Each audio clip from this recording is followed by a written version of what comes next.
there's going to be a lot to be learned out of this. We've had some interesting questions as well that have come through that we will we will incorporate too. So thanks everybody and welcome, Joanne. Many thanks, Liz, and good afternoon to you all. It's nice to see some familiar names on the attendee list and also some new ones.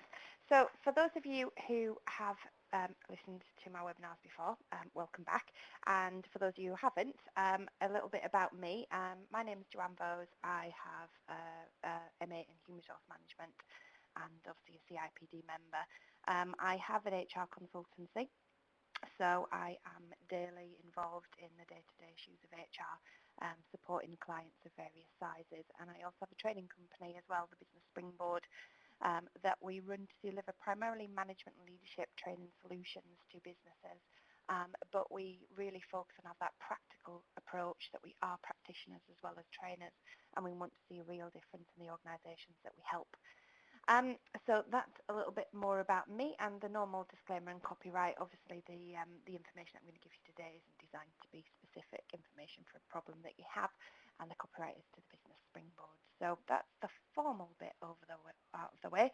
So moving on to what we're going to talk about today. So managing performance is a very big topic. There's a whole lot of different elements to it that we could talk for days about. Today I'm going to give you a bit of an overview of a few different elements of managing performance, but what I do really want to focus on today is a bit more about team variance and having more a consistent approach and having that consistent output from your team. And looking specifically again about feedback. Sorry, I know there was a little bit of problem with my microphone there, but I think we've overcome it, so thanks for that feedback.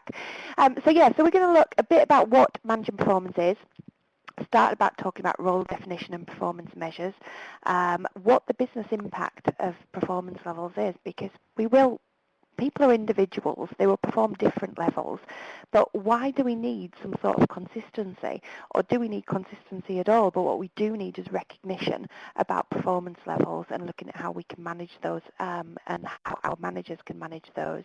So very importantly, this team variance I want to have a look at, because that's something that we do focus an awful lot on our training courses, because it's something that we hear from managers that they do want to get some consistent output. And yeah, in an ideal world, we'd know exactly what we put in one end and what we're going to get out of the other. But as I said, people are people, they're all individuals. But we need to have some sort of measure of what would be good, what would be excellent, what would be okay, what would be poor, and what would be absolutely appalling performance, and how our team would fit amongst that. And when it's an issue, when we either need to do something specific to intervene if it's poor performance, or when we also must do something when it's exceptional performance, because you'll see loads of training courses around on managing poor performance. What about managing really good performance? Because don't we want loads more of that? So wouldn't it be good if we could train our managers to really excel in managing good performance, so we could replicate this and have a lot of good performance in our organisations? I'm going to touch on setting objectives and giving feedback as well, and how this differs from praise and criticism. And then I'm going to end off giving some practical tools on managing performance. So quite a bit to get through in the next 25 minutes or so, but hopefully we'll get some good points out of it. I have had a couple of interesting questions come through before the webinar, so I'm going to address them as we go through. But as Liz said, if there's anything more that you want to chat about or contribute, then please do on the chat box, or there is a Q&A box if you wanted to do something more private, and we'll aim to address those as we go through, or if not, there will be time for questions at the end. Okay, so why do we need to look at managing performance? And it might seem like a really simple question, but one that's quite often overlooked and I think taken for granted. We will put people into management roles and just presume that they have the skills to manage performance.